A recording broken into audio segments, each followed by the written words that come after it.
প্রধানমন্ত্রী। রোববার ডিবি কার্যালয়ে ৬ সমন্বয়ককে নিয়ে খাওয়া দাওয়া করতেও দেখা যায় মহানগর গোয়েন্দা পুলিশের অতিরিক্ত কমিশনার হারুনুর রশিদকে।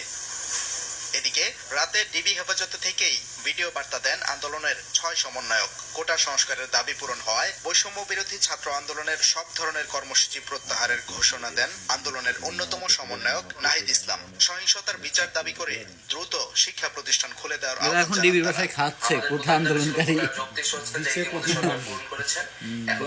শিক্ষার সুষ্ঠু পরিবেশ নিশ্চিত করার লক্ষ্যে দ্রুত শিক্ষা প্রতিষ্ঠান খুলে দেওয়ার জন্য সার্বিক স্বার্থে আমরা এই মুহূর্তে থেকে আমাদের কর্মসূচি প্রত্যাহার করছি।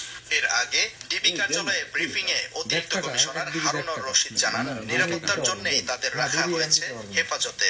কারা কারা আপনাদের কাছে আপনাদেরকে বিভিন্নভাবে উস্কানি দিয়েছিল এটা আমরা জানতে চেয়েছি। তারা কিছু নাম নাম্বারও আমাদের বলেছে, নামও দিয়েছে। সিকিউরিটির স্বার্থে যাদেরকে আমরা এনেছি তাদের নিয়ে কেউ গুজব ছড়ায় সেটা